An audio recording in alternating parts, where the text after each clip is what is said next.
Hey, you're listening to Night Tide. Tonight, I'll walk you through one of the most uncomfortable ideas a person can sit with: the philosophy of who else if not you. The idea that you, not circumstance, not other people, not the particular shape your life happened to take, are the generative cause of everything that unfolds in your experience. Not as a slogan, as a serious claim about how reality and the self are connected. Write in the comments what time it is for you right now, or how your day went. The people who leave messages here are genuinely warm and thoughtful, and reading what you write is one of the real pleasures of this project. If Night Tide matters to you, there's a link in the description where you can support it.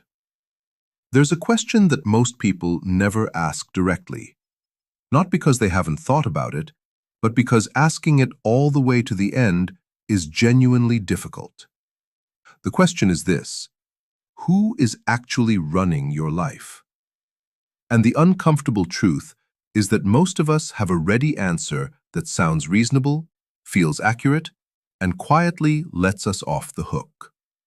It was the timing, the economy, the family we were born into, the person who left, the opportunity that didn't come, the system that was already in place before we arrived. These answers feel like observations, neutral, descriptive, factual. And that's exactly what makes them so effective at doing something else entirely, at locating causation somewhere other than here, in you, in the self that is reading this moment, interpreting it, deciding what it means. The philosophy I want to explore tonight doesn't ask you to pretend those forces don't exist. Political systems are real. Economic conditions shape what's available to people. Illness arrives uninvited. Loss doesn't schedule itself around readiness. None of that disappears when you take this philosophy seriously.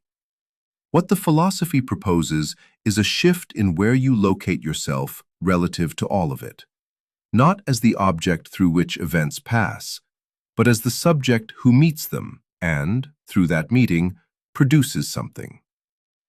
Jean-Paul Sartre put it in terms that were almost uncomfortable in their directness. We are condemned to be free. Condemned, because freedom, in his sense, isn't a gift you receive on good days.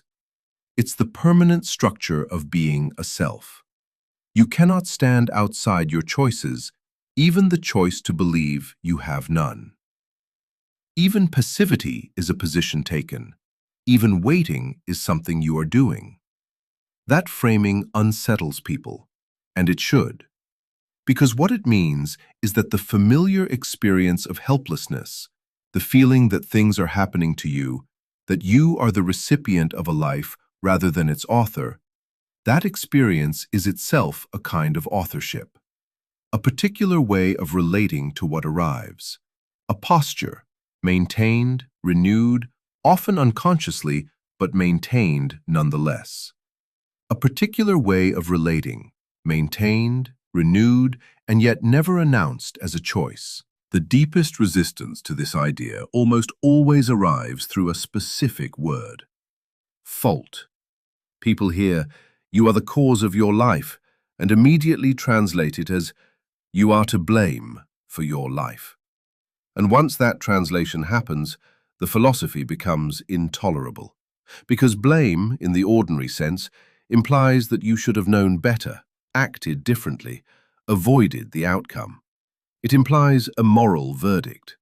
And when the outcome is something genuinely painful, a relationship that ended badly, a career that collapsed, a loss that still hasn't healed, being told you are to blame for it feels like cruelty masquerading as insight. So the word itself, the little hinge word, decides how heavy everything feels. And the mind, very quickly, puts on the wrong weight. So the first thing the philosophy requires is a clean separation between two concepts that the word fault tends to fuse together. Causation is a structural question. Blame is a moral one. Asking whether you are, in some sense, the cause of your circumstances is completely different from asking whether you deserve to have suffered. The philosophy is interested in the first question. It has nothing to say about the second, and it should not pretend otherwise. Just that, a careful boundary, drawn without anger. This distinction matters more than almost anything else in the entire inquiry. Once it's clear, the philosophy stops feeling like an accusation and starts feeling like something harder. An invitation to look at yourself not as a defendant, but as someone with genuine capacity, which, it turns out, is far more demanding than standing trial. Harder, because it asks for honesty without theatrics. The claim that you are the cause of your life does not mean you are its judge. Those are two entirely different operations, and the confusion between them is the primary mechanism by which this philosophy gets rejected before it has been genuinely considered. So, we slow down, and we sort the terms. Causation is a question about structure. Where does agency live?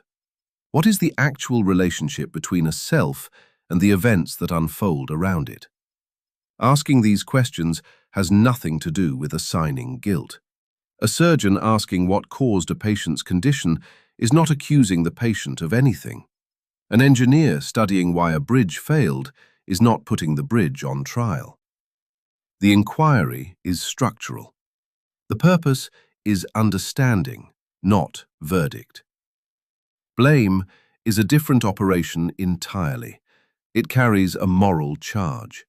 It presupposes that the person being blamed had clear knowledge, viable alternatives, and chose the worse path anyway.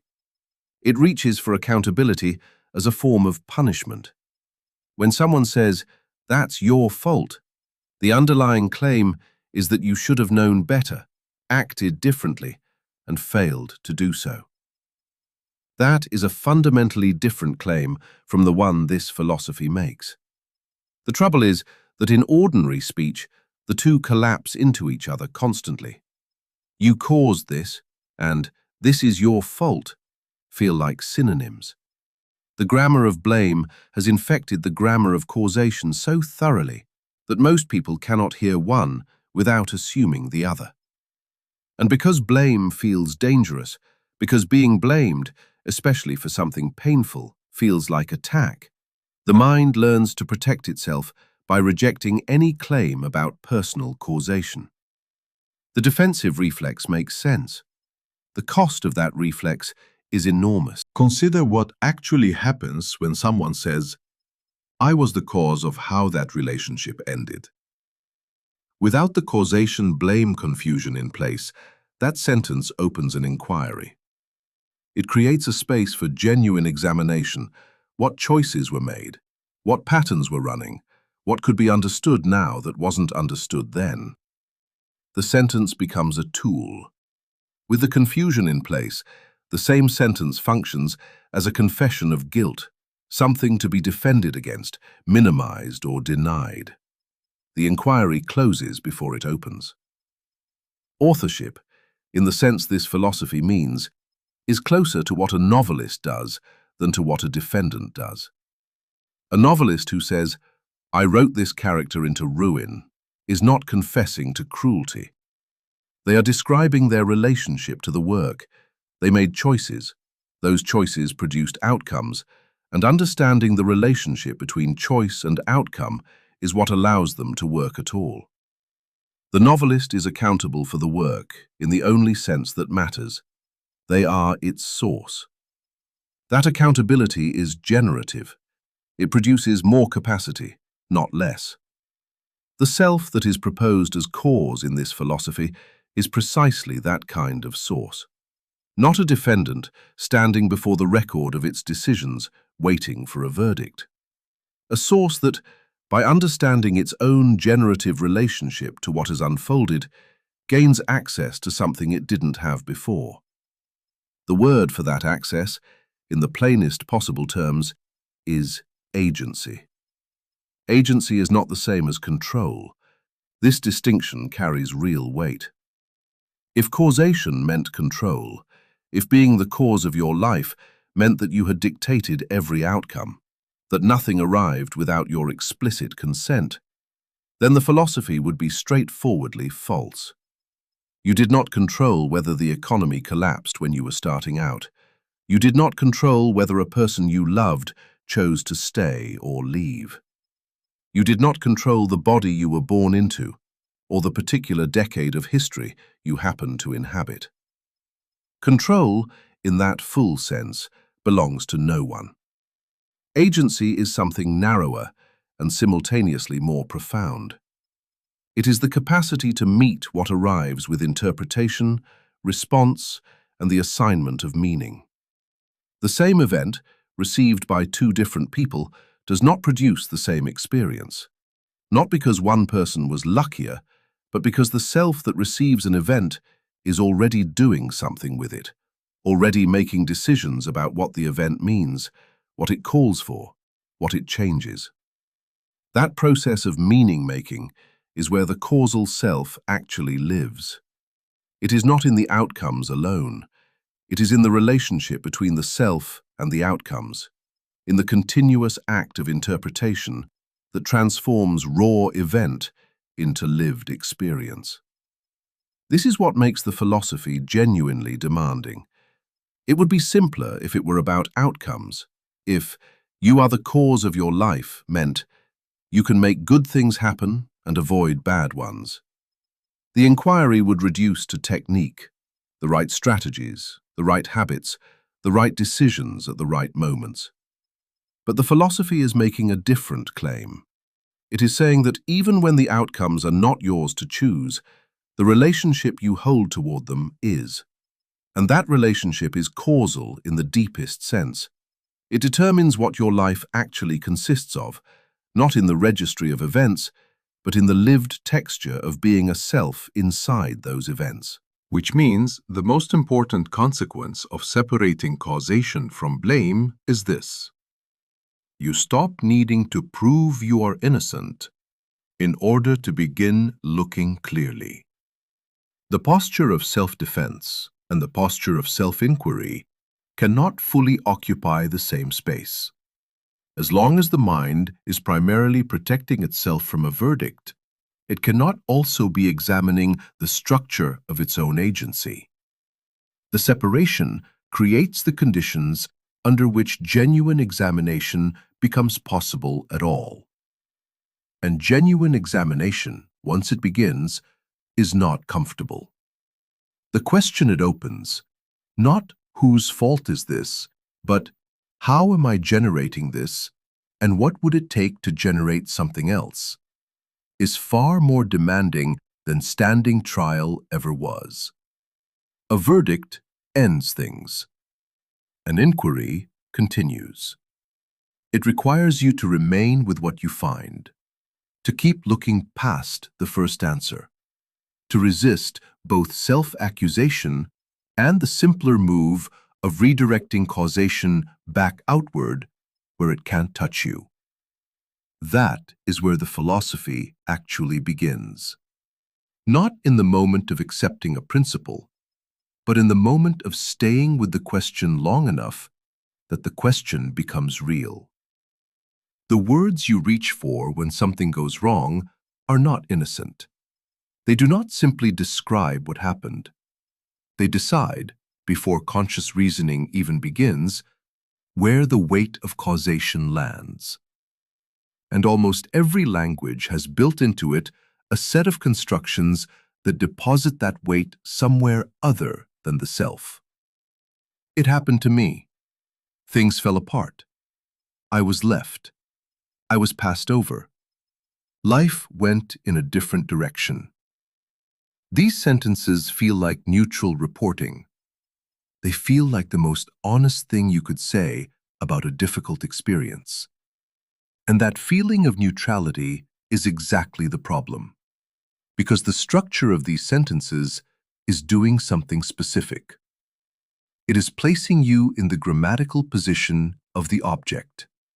Something acts, You receive the action. An event occurs.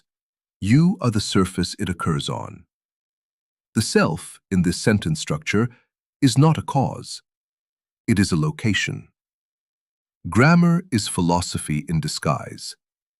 The way a language distributes agency across its sentence structures reflects and reinforces an entire set of assumptions about where causation lives, who acts and who is acted upon, what a self is in relation to the events that arrive at it. When you consistently occupy the object position in the sentences you use to narrate your own life, you are not just describing experience. You are constructing a self that receives rather than generates. Repetition does the rest. A pattern of speech becomes a pattern of thought. A pattern of thought becomes a felt reality. Eventually, the passivity does not feel like a grammatical choice. It feels like the truth about who you are. This is not a minor technical observation. The philosopher J.L. Austin spent years tracing how language does things, how certain utterances do not describe states of affairs, but actively bring them into being, or maintain them, or prevent alternatives from forming. The same principle applies here at a more intimate level. When you narrate your own setbacks in the passive voice, you are performing something. You are, through the act of narration, constructing a self that stands downstream from its own life. And then, having constructed that self, you experience its helplessness as though it were a fact of nature, rather than a consequence of language. There's a specific phrase people often use after something painful. I don't know how I ended up here. The sentence is accurate in one sense. The exact path from earlier choices to present circumstances can be genuinely hard to trace. But the sentence also contains a quiet assumption that the ending up was something that happened to the person, rather than something the person, through thousands of small decisions about attention, response, interpretation, and action, was continuously involved in producing. The confusion is real. So is the grammar that keeps it in place. You can run a small test on yourself right now. Think of a situation in your life that has not gone the way you wanted, something recent enough to still carry some weight. Now listen to the sentence that forms automatically when you try to explain it. What position do you occupy in that sentence? Are you the subject who chose, acted, interpreted, moved? Or are you the object that circumstances acted upon? The sentence that forms first is not an accident.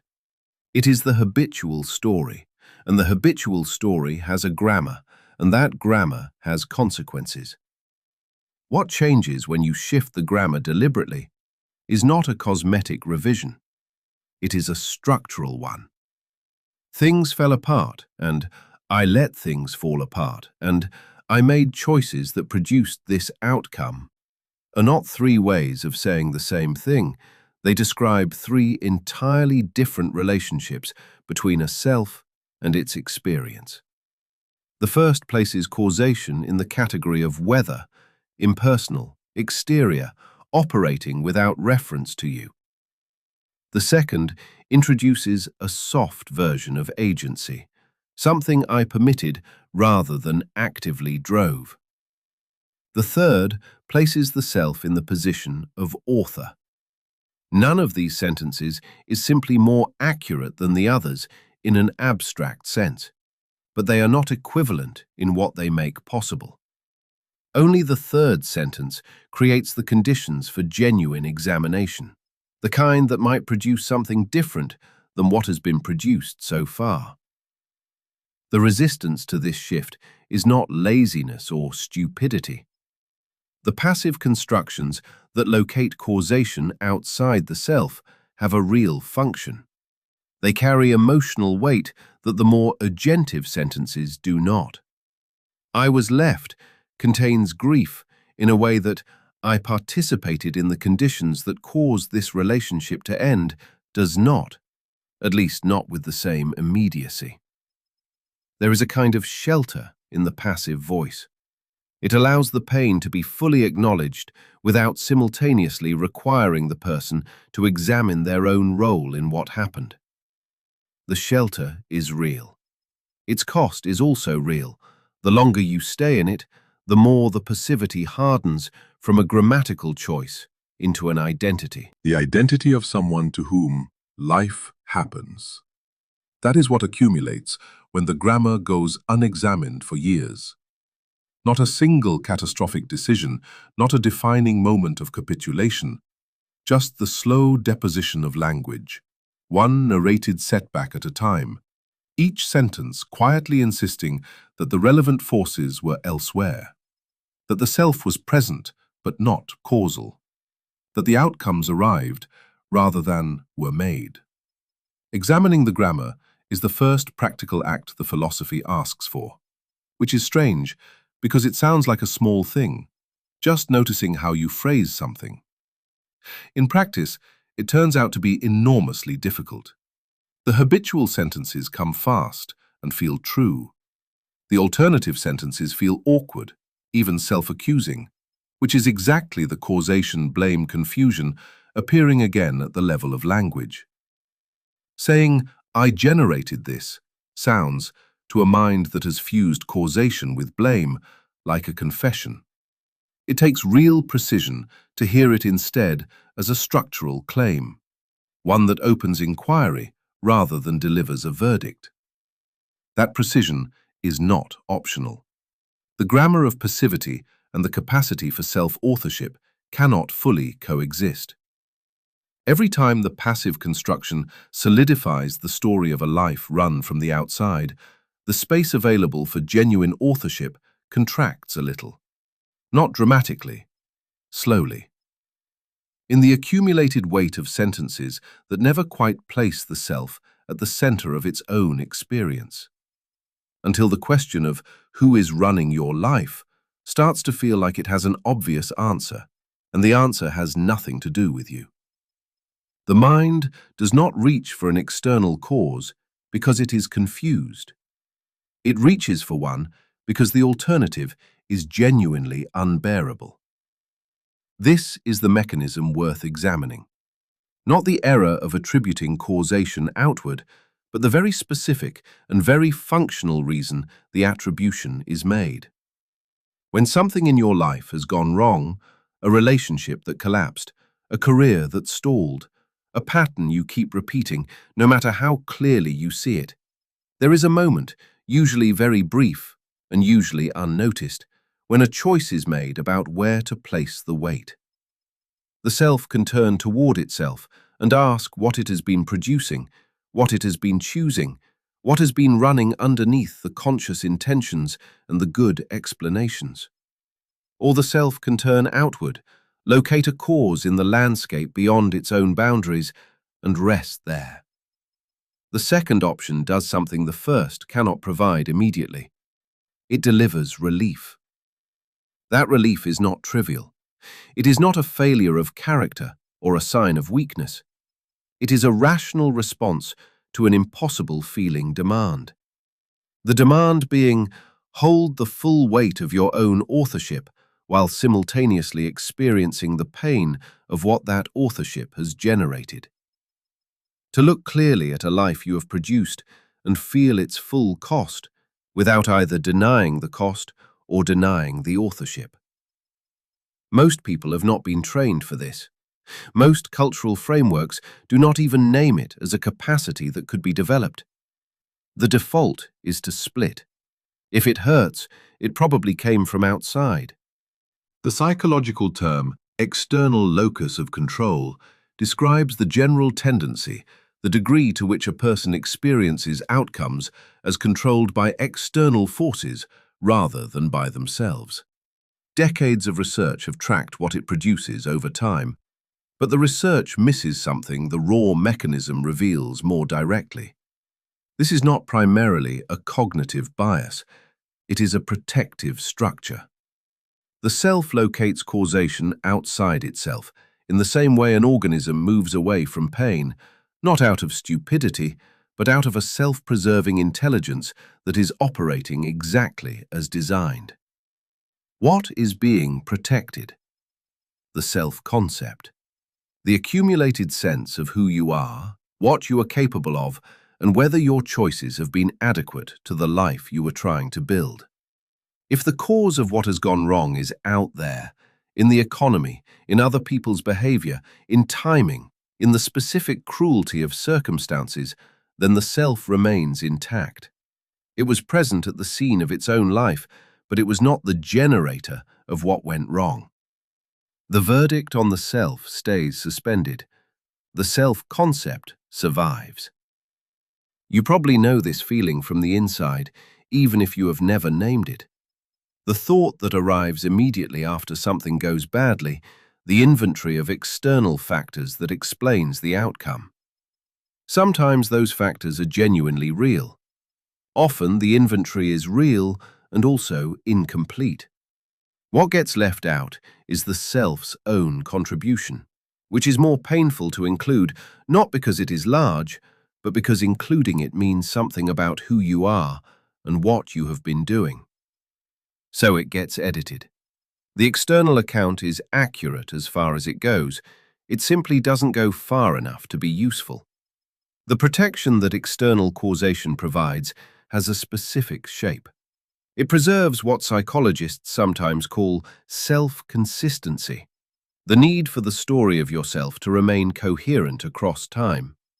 If you have understood yourself as someone to whom circumstances happen, then accepting authorship of what has accumulated is not just emotionally difficult, it is structurally threatening.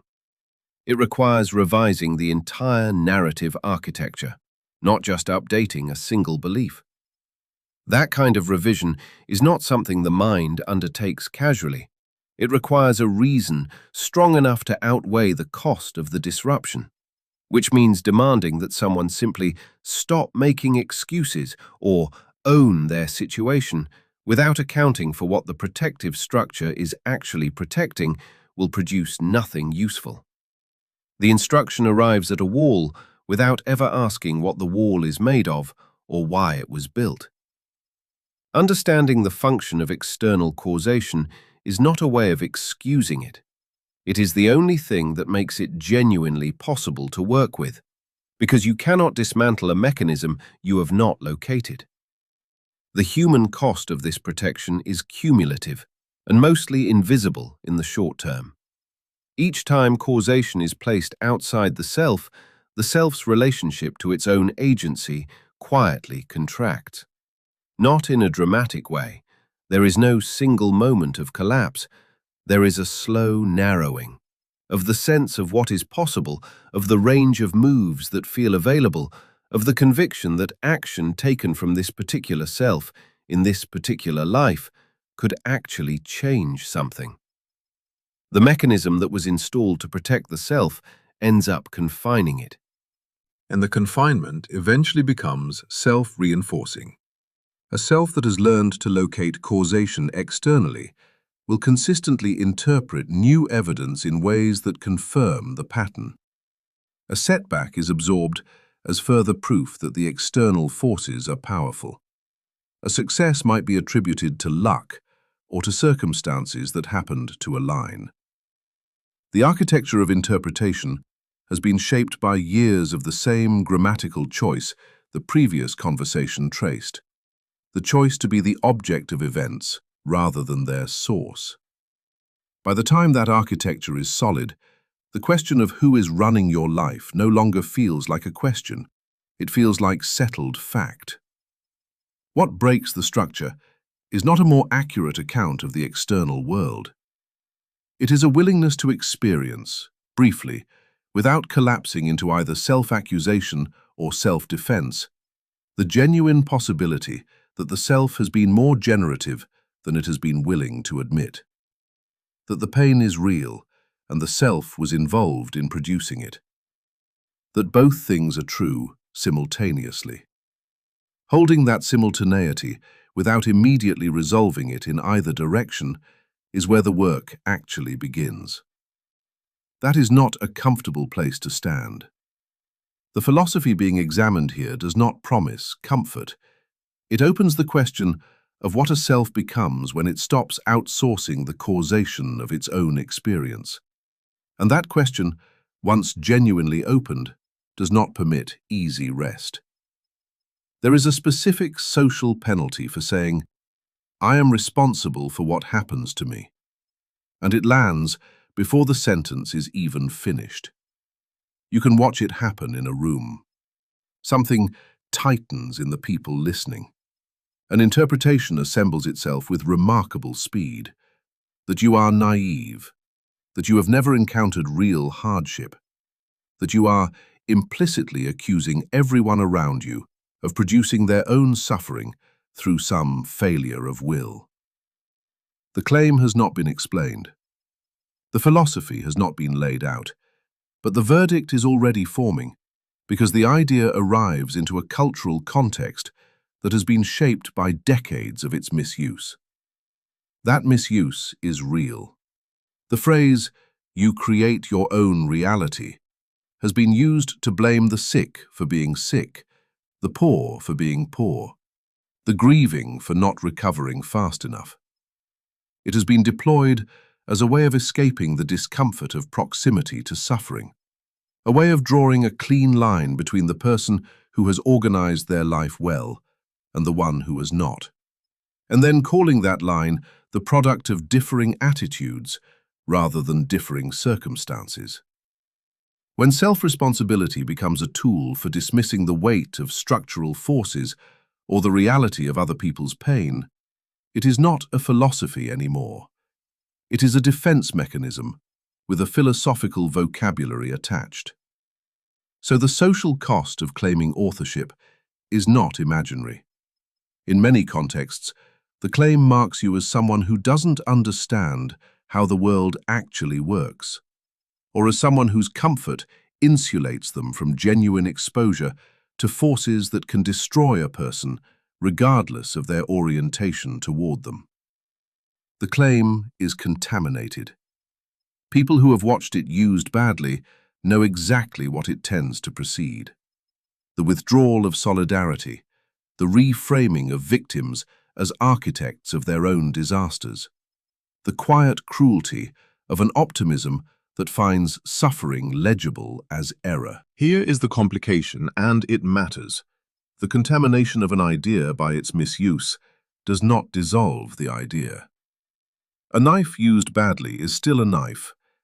The question is whether there is a version of the claim that survives the bad faith uses without simply ignoring them, whether something precise and honest can be held underneath the noise of how the phrase has been deployed in poor company. Someone carries a serious diagnosis for months without telling anyone at work, manages everything on their own, absorbs the administrative and emotional weight of treatment while maintaining their professional output. And when they finally do speak, the first response from certain quarters is that attitude shapes outcome, that the right thinking can move health in positive directions. That sentence does something. It redirects the conversation away from the actual situation and toward a framework in which the person's internal state becomes the primary variable, and the illness, the actual material fact, becomes secondary. This is the misuse at its sharpest. The insight being examined here is categorically different from that.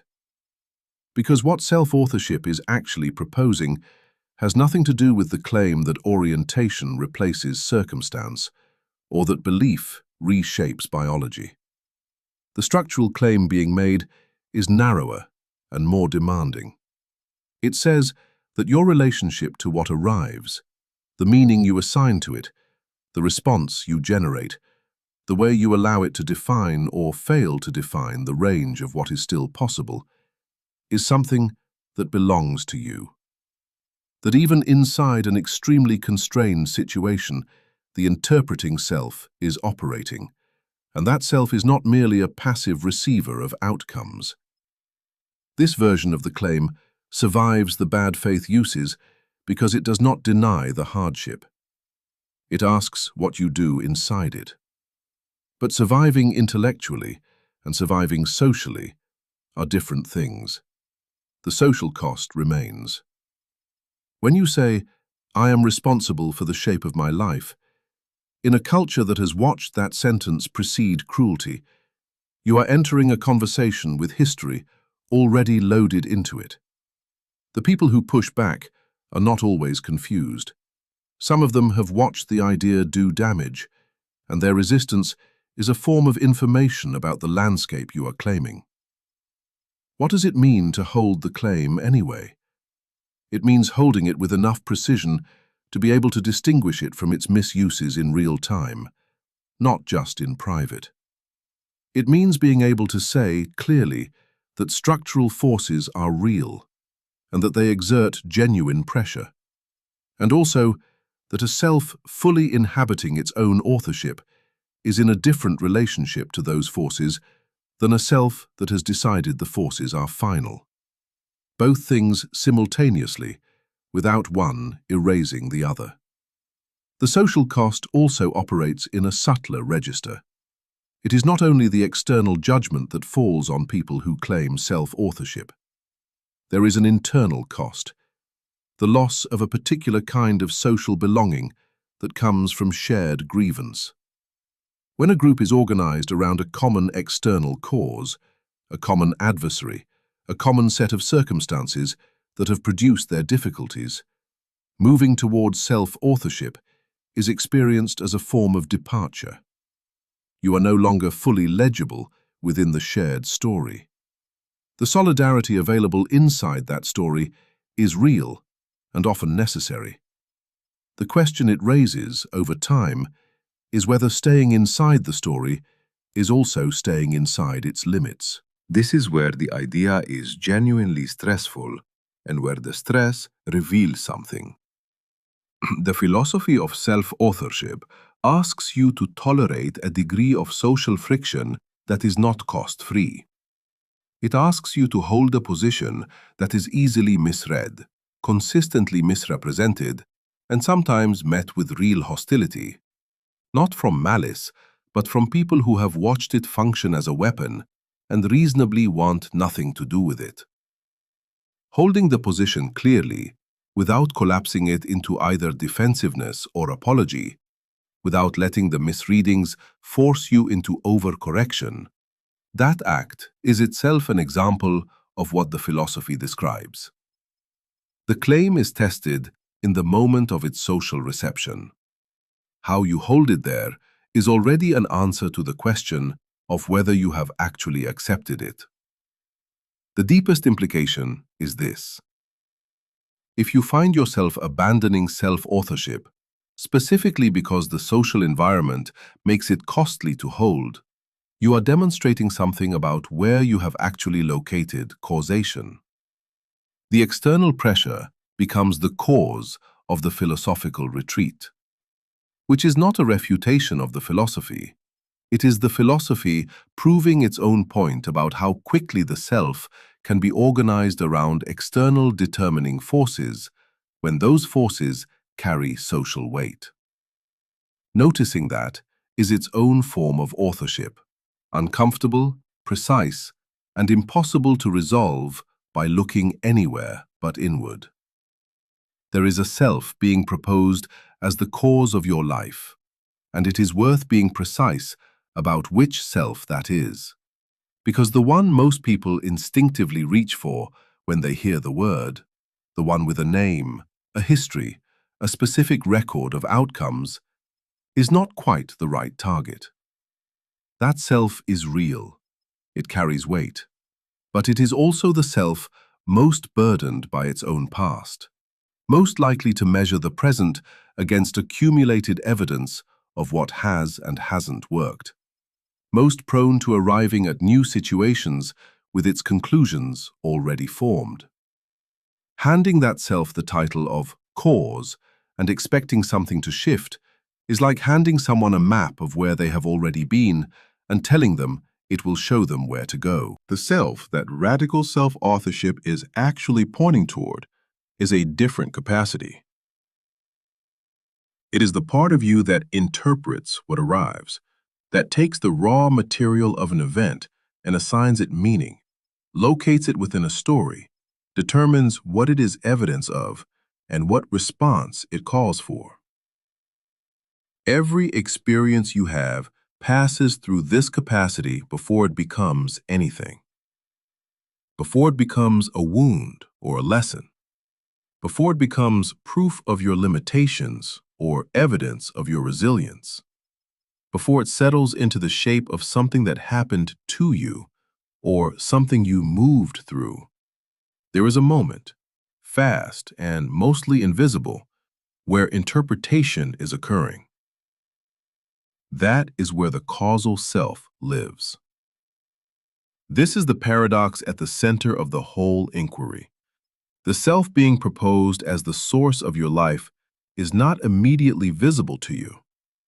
It is operating upstream of the self you can observe. You can watch your reactions, your patterns, the things you tend to say in difficult moments, the conclusions you consistently reach. But the interpretive capacity that is generating those reactions sits behind them, assembling the world into a form your biographical self then receives as simply the world. So you are being asked to locate the cause of your experience inside a self you cannot directly see, using a faculty of attention that is itself a product of that self's prior operations. That is not a rhetorical knot designed to make the philosophy seem sophisticated. It is an actual structural difficulty, and most presentations of self-authorship never acknowledge it. They treat the self as obvious, as though everyone knows which self is being invoked when the word appears. They say, "You are responsible." And the listener's biographical ego hears the instruction and begins trying to perform it from exactly the position the instruction was meant to move them away from. The result is familiar. Self-responsibility becomes a new layer of effort added to the existing self, a new standard the same old machinery tries to meet. It does not change the relationship between the self and its experience. It adds a task.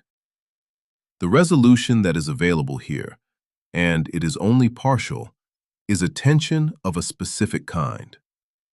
The interpretive self cannot be directly observed in the way you can observe your behavior, but it can be inferred from its products. What meaning do you consistently assign to difficulty?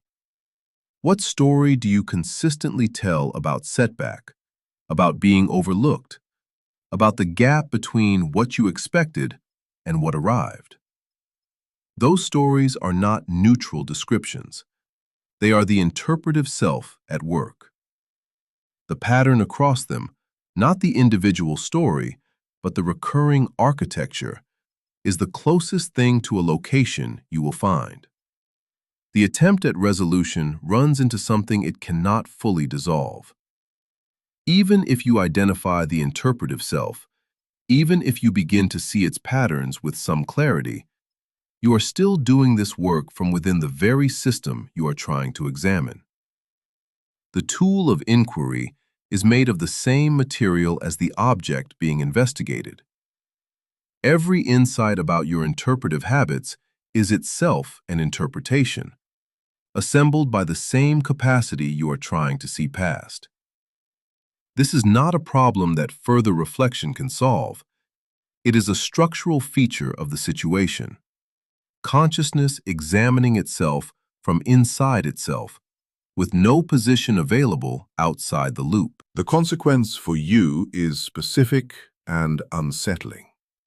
It means the project of locating the causal self is genuinely open-ended. There is no moment at which you will have found it cleanly, understood it completely, and be able to operate from it with full transparency. The interpretive self remains, in some essential way, partially opaque to its own inspection. What this produces is not despair, but it should produce humility, a certain wariness about the moments when the causal self feels most confidently identified, because those are precisely the moments when the interpretive work is most thoroughly concealed from the person doing it.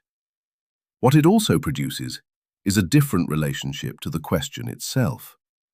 Asking, which self is the cause, stops being a question with a destination and becomes a practice with a direction. You do not arrive at the causal self, you move toward it. In the examination of your patterns, in the willingness to sit with the discomfort of seeing what your interpretations have been building, in the slow realization that the world you keep encountering has been partly assembled by the apparatus you brought to it. The motion is real, even when the destination is not. Most people stop well before reaching this. The philosophy of self-authorship, as it is most commonly transmitted, stays on the surface of the biographical self. It adjusts behavior, shifts language, tries to replace passive framing with active framing, and calls that the work. Some of that is worth doing. The grammar question explored earlier in this inquiry is real, but none of it touches the interpretive capacity itself, which is why behavioral change that is not accompanied by something deeper in the self's orientation toward its own meaning-making tends to revert. The structure reasserts itself because the structure was never reached. The paradox, then, does not resolve. What it offers instead is the following. The harder it is to locate the self being proposed as cause, the closer you are to the actual territory the philosophy is pointing at. The ease with which you find the responsible self is usually evidence that you are looking at the biographical ego wearing a new label. The difficulty, the genuine vertigo of trying to find the interpreting apparatus from inside the interpreting apparatus, is a more accurate sign that the question is being taken seriously, which does not make it easier. It makes it possible in a way that comfort never quite does. There is a version of self-authorship that feels, from the inside, like growth. Something difficult happens. Instead of reaching for an external cause, you turn toward yourself and ask how you contributed to this, what role you played, what your choices built. That motion, inward, honest, unflinching, is precisely what the philosophy is asking for. Then, somehow, without a clear moment of transition, it becomes something else. The question, how did I generate this, quietly becomes, what is wrong with me that I keep generating this? The inquiry curdles into accusation, and the person doing the work cannot always tell when the crossing happened, because both feel like seriousness. Both feel like taking the situation seriously, rather than looking away. This is the trap at the center of the philosophy, and it is worth being precise about where it springs. Self-inquiry and self-accusation are not the same motion. They arrive in similar postures. Both involve turning away from external explanation. Both involve looking at your own role in what has unfolded. Both produce a kind of discomfort that can feel like intellectual honesty. But they have different structures, and they produce different things. Self-inquiry is oriented forward. It asks what is true about the pattern, what the pattern has been generating. What would have to shift for the pattern to generate something different? Self-accusation is oriented inward and downward. It asks what the pattern reveals about the quality of the self, and it tends to answer that question before the investigation has properly begun. One is an engine, the other is a weight tied to the ankle of the person trying to walk. Someone notices a recurring dynamic in their professional life, opportunities that seem to arrive and then stall, relationships that begin with real momentum and then contract, a consistent gap between early promise and later outcome. Self-inquiry applied to this would examine the pattern structurally. What is being generated at the early stage that isn't being sustained? What decisions happen in the middle phase that the person tends not to examine? Where does the energy actually go? These are questions with potentially useful answers. Self-accusation, applied to the same situation, produces a very different inquiry. It circles around the question of why this person is the kind of person to whom this keeps happening, and every answer it reaches tends to confirm the premise that something in the self is fundamentally misaligned or broken. This is not authorship. It is punishment with the grammar of authorship attached to it. The complication is that self-accusation often feels like the more rigorous response. It does not let you off. It refuses the comfort of partial explanations. When someone applies real pressure to themselves and refuses to look away from their own patterns, there is a quality to that refusal that can be mistaken, by the person doing it and by observers, for the kind of honest self-examination the philosophy requires. The harder you are on yourself, the more it can feel like you are finally taking the idea seriously. This is where the philosophy becomes dangerous, not because the idea is wrong, but because the interpreting self, the one examined at some length previously, is assembling the inquiry in a way that converts it into something the biographical self already knows how to perform. Suffering, contrition, the familiar weight of being inadequate. The question that distinguishes the two is surprisingly simple, though answering it honestly is not. Self-inquiry generates information that can be acted on. When the process is working, something becomes clearer, a pattern becomes visible that wasn't before, a decision point that had been blurred comes into focus. The shape of what could shift becomes, at least in outline, available. Self-accusation generates confirmation of a fixed verdict. It does not discover, it verifies. If you finish a period of intense self-examination, feeling more certain that you are broken than you did before you started, that is not evidence that the examination went deep.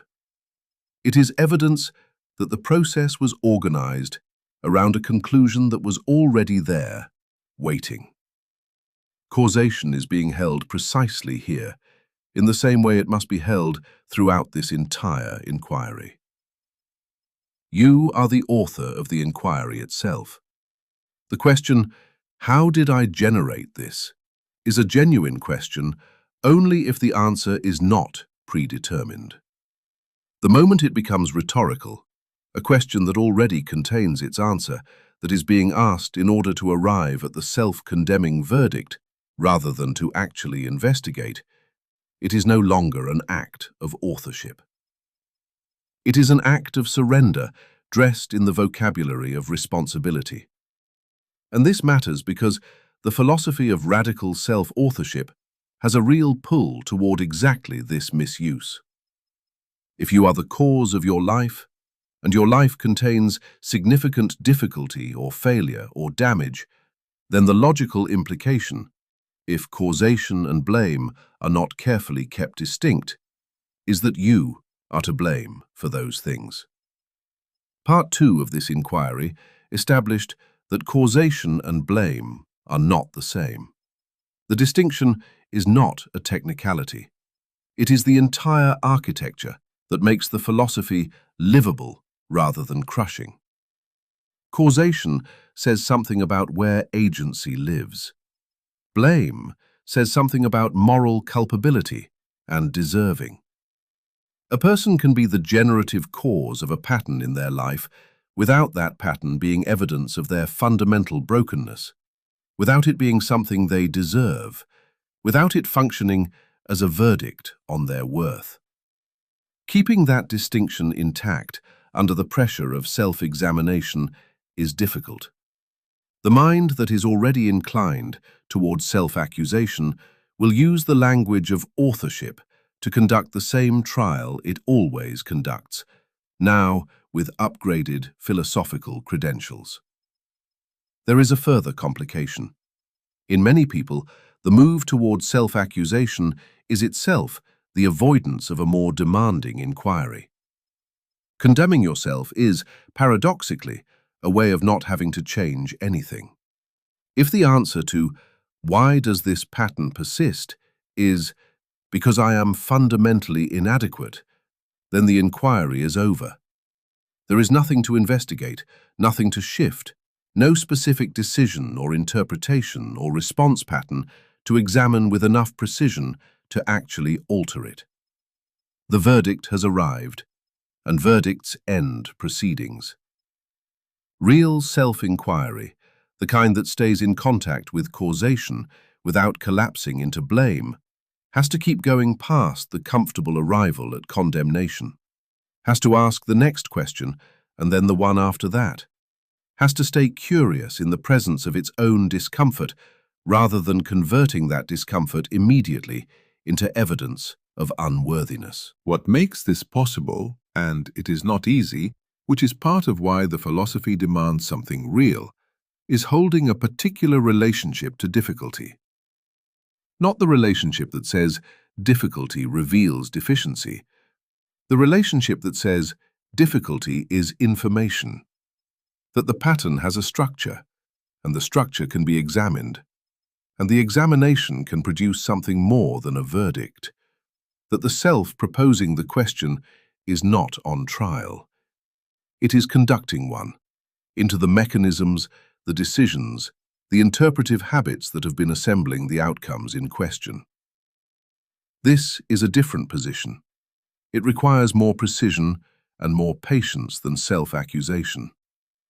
It also requires that you not require the process to be finished quickly or to arrive at clean conclusions. Authorship of the inquiry is itself an act of authorship. The unresolved tension at the edge of all this is the following.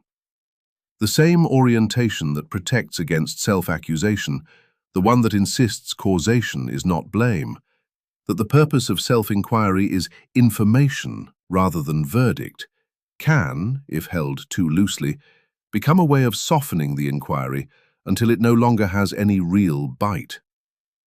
There is a version of "I am the author, not the accused," that becomes permission to stay comfortable, to keep the examination at the level where it confirms what you already believe about yourself, rather than pressing into what you don't want to see.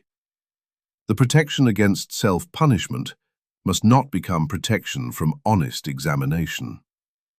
These are different borders, and they require ongoing calibration rather than a permanent rule. Which means the work is never fully systematized, which means it requires something from you every time, not just once. Political systems are real. Economic conditions shape what is possible. Inherited injustice does not dissolve because an individual decides to think differently about it. These are not illusions the philosophy of self-authorship is asking you to overcome by force of interpretation. The question being posed here is narrower and more demanding than that. The rule that orients this inquiry is something like this. Structural forces set the conditions. They do not write the final sentence. That rule contains a tension the moment it is stated, because some structural forces do write final sentences. A person born into severe poverty, in a society that has systematically closed off paths of mobility, is not simply facing a condition that their interpretation can neutralize. A person subjected to state-sanctioned violence does not generate that violence from their interpretive habits. The conditions are real, their force is real, and any version of self-authorship that treats them as mere background noise, something the sufficiently self-aware person simply moves through, is not philosophy. It is a performance of philosophy in the service of comfort. So the claim has to be placed more precisely, or it collapses under its own weight. What the philosophy is actually pressing on is the posture of finality. Not whether structural forces exist and exert pressure, they do, but whether accepting their verdict as the last word is itself a position that has been chosen, even when it does not feel like a choice. That is a different claim than saying structure doesn't matter. It is a claim about what happens inside a life that is lived as though the structure's verdict is permanent, comprehensive, and leaves nothing to the agency of the person inside it. That posture, held consistently over time, produces something, and what it produces is worth examining directly. Consider someone navigating genuinely constrained circumstances, limited access, systemic disadvantage, conditions that were not self-generated and cannot be individually dissolved. There are always, within any set of constraints, micro-decisions about interpretation, about direction of attention, about which possibilities are treated as visible and which are written off before they have been seriously tested. None of these micro-decisions cancel the structural reality, but they are not nothing. The accumulation of those decisions across time is not nothing. The person who, inside the same structural conditions, consistently locates the degrees of freedom available to them, even when those degrees are narrow, produces a different trajectory than the person who has accepted the structure as a ceiling with no internal texture. This is the gap between the scale of the claim and the specific case where it actually operates. At the scale of the claim, it sounds like self-authorship overrides structure. At the scale of the actual case, it is quieter and more granular. It is the question of what you do with the space that remains after structural force has done everything it can do. That space is sometimes large and sometimes almost nothing. The philosophy does not promise it will be large.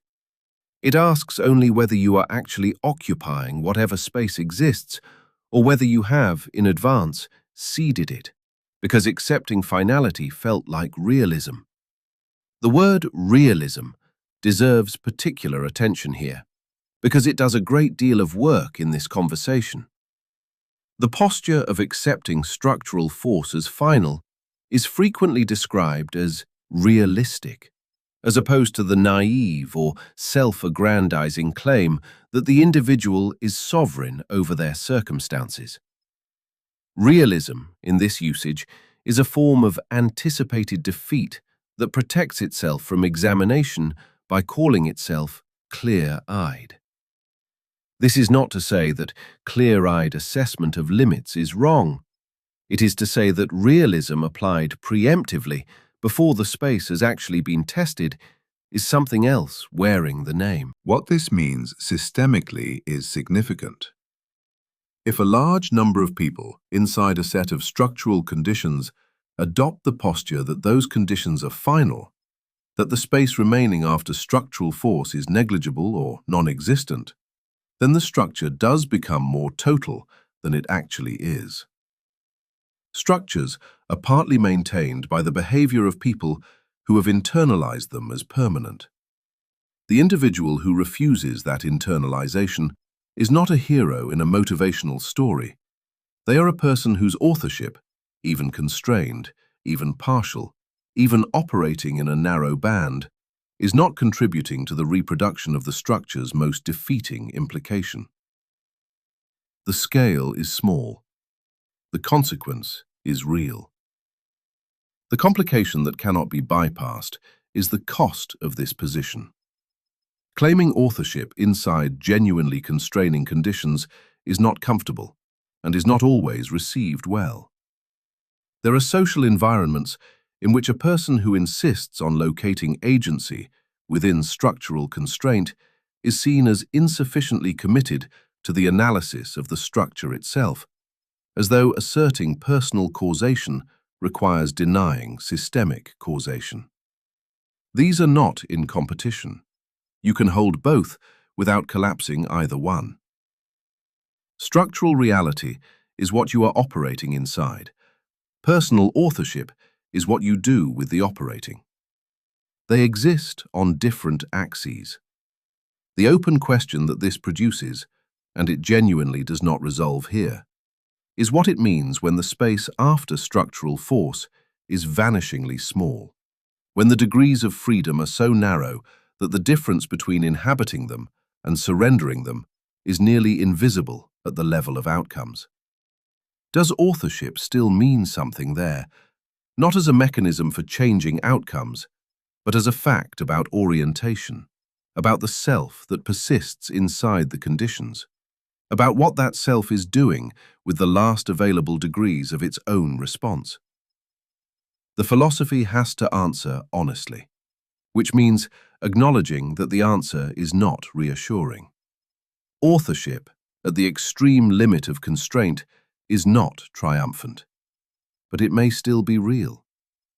And whether it is real, whether it remains something rather than nothing, is the stress test the philosophy must pass if it is going to say anything serious to people who do not have the luxury of making this a comfortable intellectual inquiry.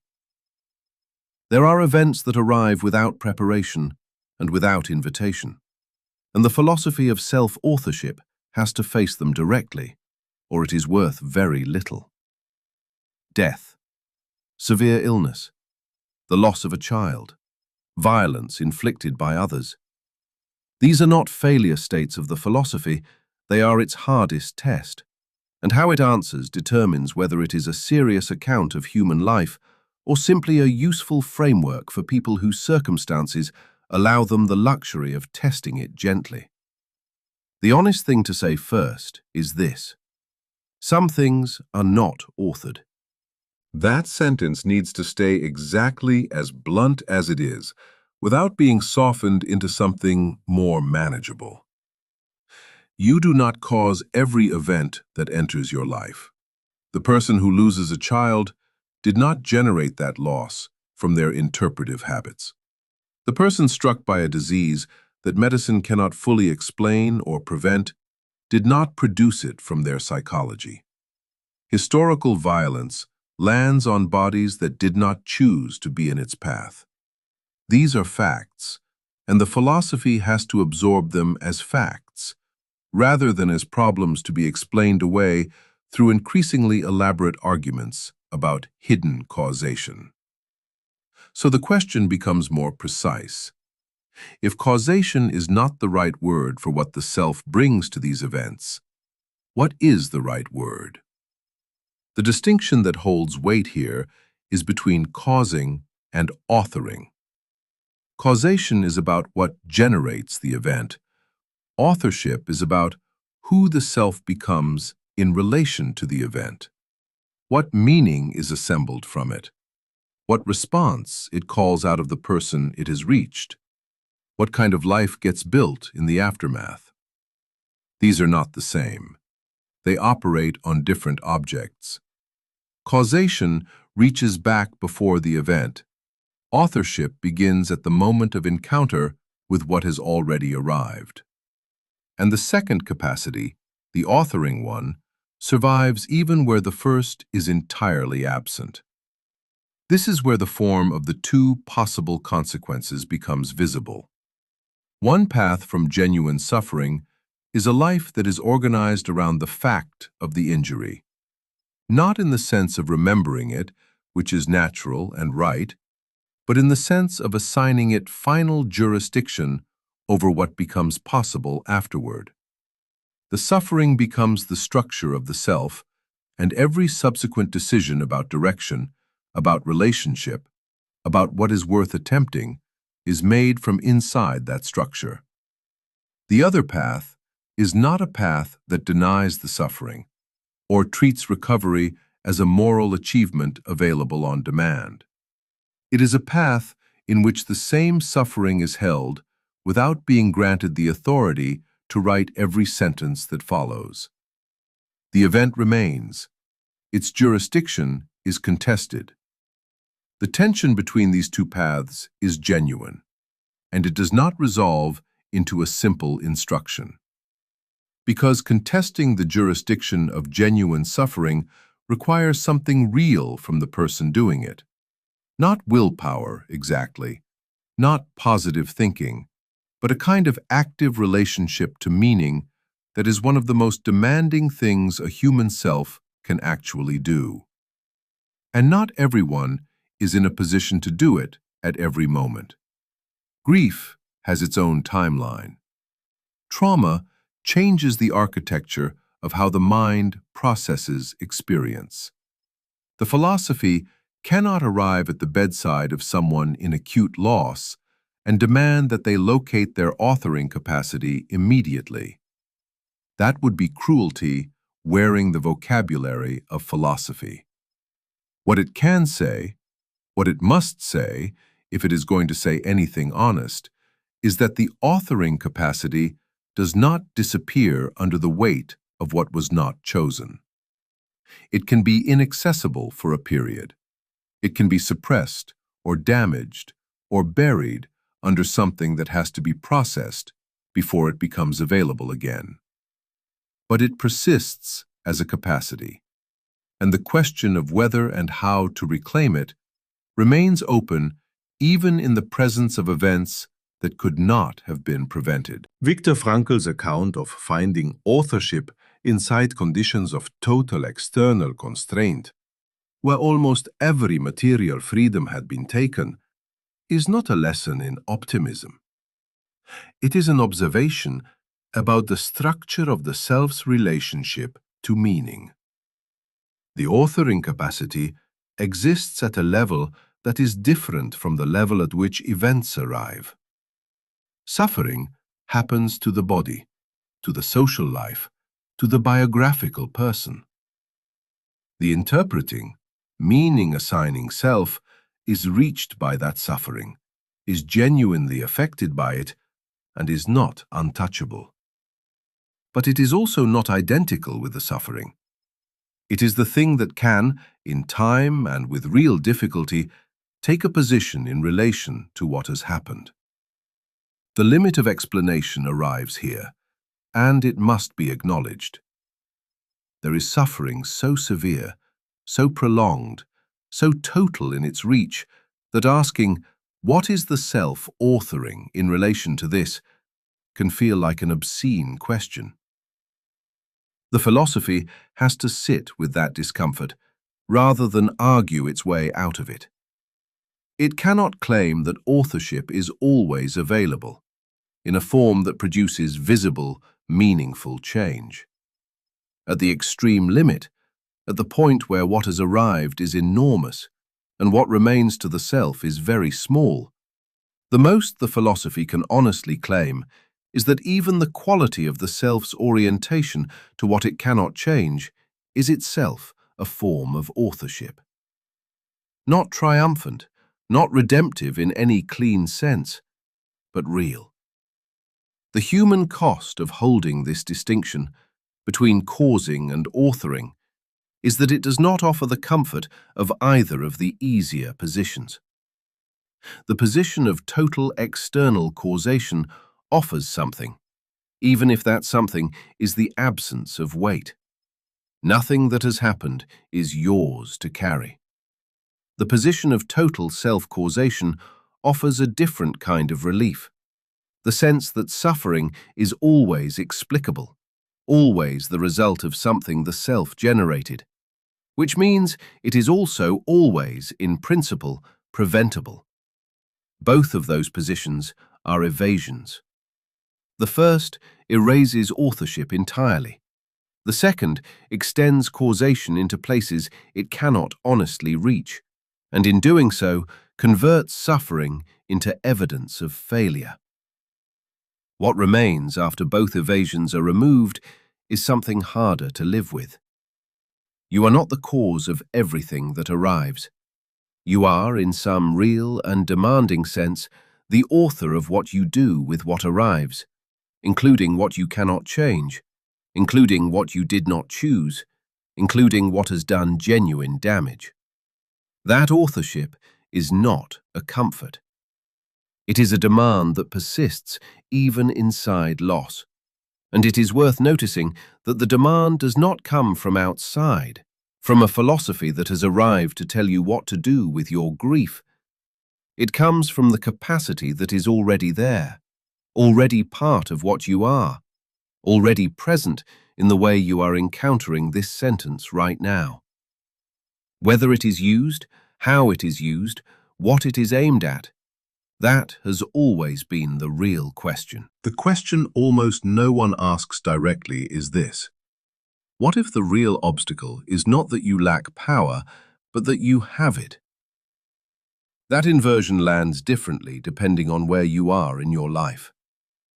If you have spent years understanding your situation through the lens of what was done to you, what was withheld, what structural forces made impossible, the inversion feels like an attack. And the defensiveness that rises in response to it is worth examining, because defensiveness at that scale is usually protecting something. The philosophy of self-authorship has been pressing on external causation, on the grammar of passivity, on the distinction between causing and authoring, on what remains of agency even inside genuine constraint. All of that is real work, and none of it is comfortable. But underneath all of it, there is something that rarely gets named in full, something that operates deeper than the intellectual objections and the legitimate grievances, and it is this: the terror that you have always been more capable than you allowed yourself to be. That is the fear. Not the fear of blame, the fear of power. The two fears feel similar from the inside, which is part of what makes them so easy to confuse. When someone resists the idea that they are the generative cause of their life, it looks like they are afraid of being held guilty, afraid of having their pain dismissed, afraid of the social cost of claiming authorship in an environment that punishes it. All of those fears are real, and they have been taken seriously throughout this inquiry, but they are also, at least in part, a surface layer. The thing they are covering is the recognition that if you genuinely accept yourself as cause, not blame, not guilt, cause, then the years of stagnation, the unchosen feeling life, the repeated patterns, the relationships that kept failing in the same way, the ambitions that never quite got started, all of that was also produced by something in you. Not as punishment, not as evidence of brokenness, as the exercise, however unconscious, of the very power that is now being asked to operate differently. That recognition is not gentle. There is no version of arriving at it that feels like relief, at least not initially. What it feels like is a particular kind of exposure, the exposure of having had more room than you took up, more capacity than you deployed, more authorship available than you used.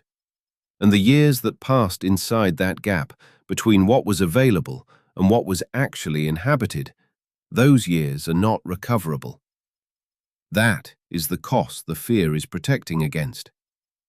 Not blame, but grief. The grief of what was possible and was not chosen, not because it was taken away, but because something in you, operating from some combination of protection and habit and learned smallness, consistently looked away from it. Think of someone who has spent a decade explaining their career in terms of timing, circumstance, and the choices of others who held gatekeeping power over their path. The explanation may be accurate in every detail. And yet, inside that decade, there were moments, small, unglamorous, not guaranteed to work, where a different move was available and was not made. Not because it was impossible, because it was frightening or uncertain or required a willingness to be wrong in a visible way. The structural explanation remains true. The personal explanation also remains true. They do not cancel each other. What the fear of power protects against is ever having to hold both at once. The mechanism by which the fear operates is subtle enough that it rarely announces itself. It does not usually appear as the thought, "I am afraid of being powerful." It appears as exhaustion, as cynicism, as a settled feeling that certain things are simply not available to a person like you. A feeling that arrives with such familiarity that it has long since stopped feeling like a conclusion and has started feeling like a fact about the world. Cynicism of this kind is fear that has been promoted to a world view. It protects the self from the vertigo of discovering that the ceiling it has been leaning against was not structural, but self-constructed, or at least self-maintained. Why would anyone maintain a ceiling? The question sounds rhetorical, but the answer is serious. If you never fully inhabit your authorship, you cannot be fully responsible for what your authorship produces. There is safety in partial engagement. There is a specific kind of pain that is avoided when you stay slightly smaller than what you are capable of. The pain of having genuinely tried and genuinely not arrived at what you were aiming for. That pain, the pain of real effort meeting real limit, is different from the pain of never quite starting. It is less manageable, less deniable, less easily assigned to external cause. The fear of power is, at its root, the fear of that particular kind of failure. The kind that cannot be explained away because you were actually there, fully present, using everything you had. The human cost of naming this directly is that it converts a certain number of protective narratives into questions. Narratives about what you were never given. Narratives about the people who closed doors. Narratives about the wrong time, the wrong place, the circumstances that made it impossible. These narratives are often partially accurate. They may be entirely accurate in their details, and they still have to be examined for what function they serve beyond description, whether they are accounts of what happened or whether they have become instructions about what is possible going forward. The moment a narrative about the past starts operating as a prohibition on the future, it has changed its nature. It is no longer memory, it is management. The partial resolution this inquiry can honestly offer is not the elimination of the fear. The fear of power, once recognized, does not dissolve through recognition alone. What changes is the relationship to it. When you can see the fear clearly enough to name what it is protecting against, not blame, but the grief of unused capacity, the exposure of what was available and was not taken, you are no longer simply inside it. You have acquired a small but real distance from it. That distance is not comfort, it is orientation. And orientation, in a life that has been organized around a fear it could not name, is where authorship actually begins. What does not resolve here is the question of what to do with the years that passed inside the gap. There is no philosophy honest enough to return them, and no account of self-authorship that makes their absence not matter. The recognition of power arrives when it arrives, and it arrives having cost something that cannot be refunded.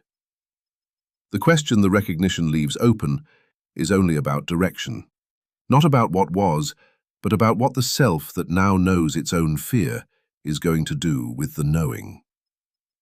The question that haunts the idea of self-authorship at every scale is whether it survives contact with history. Personal life is one thing. You can hold the idea there, test it against individual patterns, trace the loops back to the self that kept generating them. But the moment you extend the frame outward, into political catastrophe, inherited injustice, the concentrated weight of what one generation passes without consent to the next, the claim becomes harder to hold without either cheapening it or abandoning it entirely. There is a real tension here that has to be stated before anything else can be said about it. The philosophy of self-authorship, taken at its most rigorous, insists that the individual is a generative cause rather than an object carried by forces larger than themselves. That insistence carries tremendous weight at the personal scale. At the collective scale, it seems to collapse almost immediately, because collective suffering does not distribute itself according to individual agency. People are born into conditions that predate them by centuries. The economic position of a family, the legal status of a person, the historical residue of violence accumulated across generations.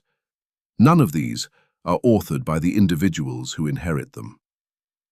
Pointing at self-causation in the presence of structural inheritance risks becoming a way of insulating systems from examination by perpetually redirecting attention back to the individual standing inside them. So the philosophy has a real problem here, and acknowledging it directly is more honest than trying to resolve it too quickly. The point of intersection, where radical self-authorship and structural reality have to coexist rather than cancel each other, is not a theoretical compromise. It is a lived question that any person operating under genuine structural constraint faces constantly, often without naming it as a philosophical problem at all. The question is not whether the structure exists. The structure exists. The question is what posture the self adopts in relation to it, and what that posture produces across time. These are different questions, and keeping them separate is the only way to avoid the two errors that collapse in opposite directions. The error of denying structure entirely, and the error of granting it such complete authority that individual authorship becomes, by definition, incoherent. There is something important in the way the second error operates. When structural force is accepted as fully explanatory, when the external account of a life or a group's life is allowed to stand as the total account, something happens to the self that inhabits that explanation. The authoring capacity does not disappear, but it goes unmobilized. And the cumulative cost of that unmobilized capacity across individuals and across generations is itself a kind of historical force. It is invisible in official accounts of how structural change does or does not happen, but it is not absent. Every moment in which an individual operating under genuine constraint found a way to claim authorship rather than capitulate to the available explanation, that moment had consequences that compounded. The history of any serious political movement is partly a history of people refusing the explanation that the structure offered them about the limits of what was possible. That refusal is not the same as denying the structure's power. You can fully understand the weight of what you are pushing against and still push. The question of whether to push and how remains a question that the structure cannot answer on the individual's behalf, no matter how complete its force appears to be. What remains unresolved, though, is more difficult than that observation suggests. Because the individuals who refused the explanation, who claimed authorship inside and against structural force, were not evenly distributed. Some had access to resources, social, psychological, material, that made authorship more available to them even inside constraint. Others were carrying forms of damage that made the authoring capacity genuinely harder to reach, not because the capacity was absent, but because the conditions required to access it had been systematically eroded. The philosophy that insists on self-authorship has to hold that asymmetry honestly. It cannot treat the fully inhabited self as equally available to everyone at every moment, as though the conditions of a life have no bearing on how much work it takes to reach the interpreting, meaning-making capacity that is the actual site of authorship. And yet, the asymmetry cannot become the final word either. Because the asymmetry, if allowed to stand as conclusion, produces something the philosophy cannot sustain. The idea that, for some people, under some conditions, authorship is structurally unavailable, and therefore, structurally, someone else's problem to generate on their behalf. That conclusion is its own form of catastrophe.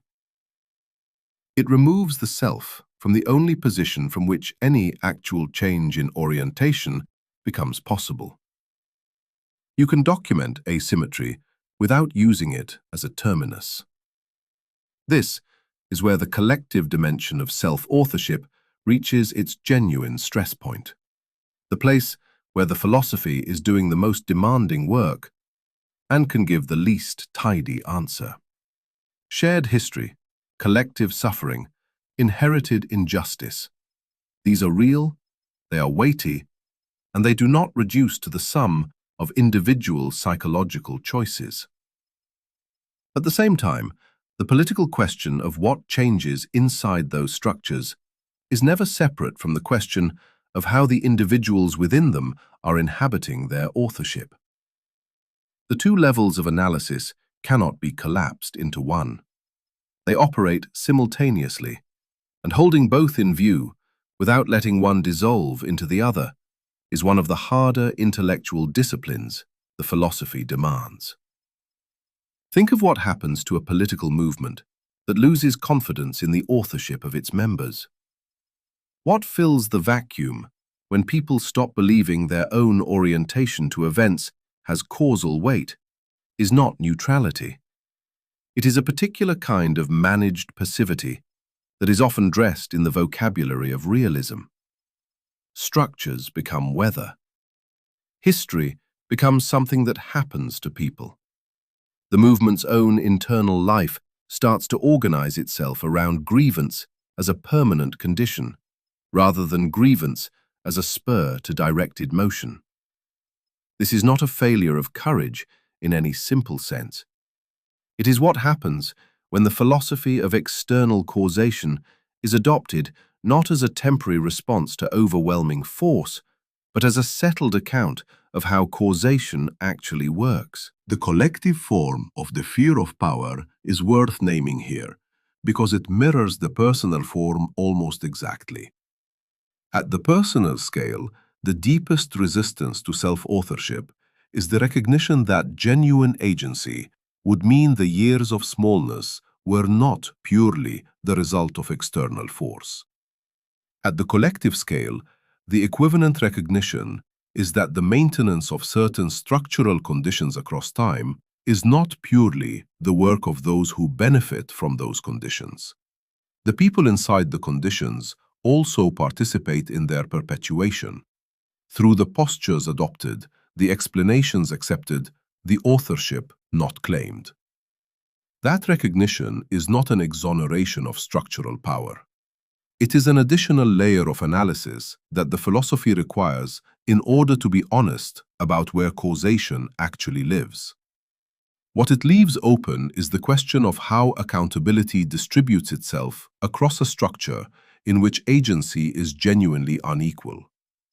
If some people have more access to their authoring capacity because of the conditions they were born into, the damage they did or did not accumulate, the psychological resources available to them, then the philosophical claim that the individual is cause does not arrive with equal weight at every doorstep. The person with more structural access to authorship carries more of the actual work of authorship in the shared space. That is not a comfortable implication, and the philosophy does not make it comfortable by pointing it out. If you are reading or listening to something like this, something that takes this idea seriously at this level of abstraction, you are almost certainly someone to whom the authoring capacity is more available than it is to a meaningful portion of the people whose lives intersect with yours. That asymmetry is not a reason to abandon the philosophy. It is a reason to understand what the philosophy is actually asking of you, specifically, given where you are standing in the structure. There is a question the entire inquiry has been circling without quite landing on directly, and it is time to name it. Not as a conclusion, because this philosophy does not conclude, it reorients, but as the thing that remains when everything else has been examined and nothing has been fully resolved. The paradox that has been present from the beginning, running underneath every distinction made along the way, is this. The more completely you accept yourself as the cause of your life, the less you are trapped by it. That sounds like a contradiction. It feels like one too, the first several times it arrives. Accepting causation should mean accepting weight. And it does. But the weight, it turns out, is also the only thing that makes movement possible. You cannot redirect a life that belongs to forces you did not generate. You can only redirect what is genuinely yours. What the causation-blame distinction has been protecting throughout this entire inquiry is precisely that possibility. The moment authorship collapses into guilt, it becomes inert, a verdict rather than an engine. And the mind, sensing that, reaches for external cause as protection. The reaching is intelligent. It is protecting something real. What it is also doing, in the same motion, is handing the territory back. Every time the grammar of passivity reasserts itself, every time "it happened to me" displaces "I met this," the authoring self steps slightly further from the wheel. Not because the passive formulation is false, because it trains the self to understand causation as something that originates elsewhere, and the self that is trained in that understanding eventually stops looking for the origin in itself at all. The self proposed as cause throughout this inquiry is not the biographical self, not the name, the history, the accumulated record of what went right and what did not. It is the interpreting capacity. The layer of the self that assigns meaning before it even knows it is assigning meaning, that decides which events matter and which recede, that turns what arrives into what it signifies. That self has been active throughout your entire life, including in the periods that felt most passive, most governed by forces you did not choose. It was there, interpreting. It was there deciding what the constraint meant, what it said about what was possible, what it permitted, and what it foreclosed. It was not idle. The question is whether it was operating with awareness of its own function. The fear of power, named directly in the personal dimension, takes on its full weight here in the place where the personal and the collective finally have to be held in the same frame. At the personal scale, the fear is the recognition that the years of smallness were also, in some sense, authored, that the capacity was present and was not fully inhabited. At the collective scale, the equivalent is the recognition that the structures which have organized shared life across generations are not maintained purely by those who benefit from them. They are maintained also by the postures of the people inside them, by the explanations accepted, the authorship not claimed, the power not exercised. That recognition is not a way of distributing blame more widely. It is a way of locating where change actually lives. Change does not live in the structure waiting to be released. It lives in the self that refuses the structure's account of what is possible, and acts from that refusal, and compounds that action across time and contact with others. The limits of the philosophy have to be held here without releasing them. Suffering that arrives without invitation, the losses that cannot be retroactively chosen, the damage done before any authoring self was in a position to respond, these are real, and the philosophy does not absorb them. What it offers in relation to them is the distinction between causing and authoring. You did not cause what you did not choose. You can still author who you become in relation to it. That distinction is not comfort, and it was never offered as comfort. It is the honest outer boundary of what the claim can carry without becoming cruelty. What responsibility, without self-punishment, actually means in practice is a sustained commitment to inquiry rather than verdict. The question is not why you are broken. The question is how the interpreting self has been operating and whether it can operate differently now that it is more visible to itself. That shift, from verdict to inquiry, is quiet. It does not announce itself. It arrives in the way a question is formed, rather than in any dramatic change of circumstance. And the circumstances, in fact, may not change immediately or noticeably. What changes is the fundamental orientation to them. The same event, met by a self that understands itself as cause, has a different weight and a different range of possible responses than the same event met by a self that understands itself as object.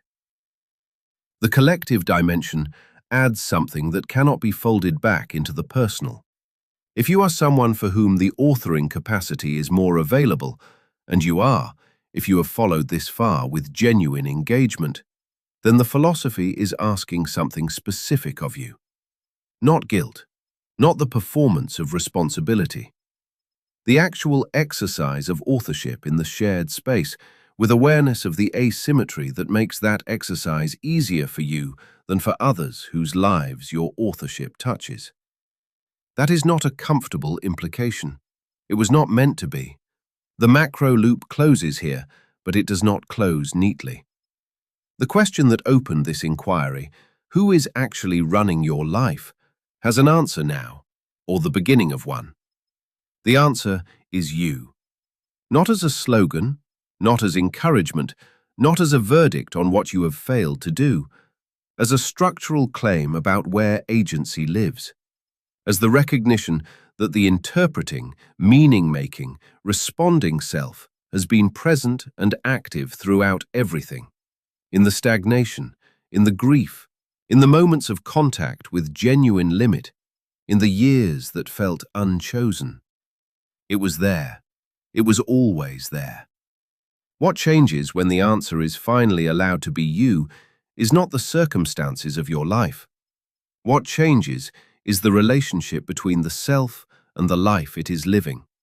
The recognition that the distance between you and the cause of what happens to you is shorter than the grammar of passivity has been suggesting. Perhaps no distance at all. That recognition is demanding. It was always going to be demanding. Anything honest about a question this serious is demanding. What you do with it from here is, by the logic of everything this inquiry has been building, yours. Good night.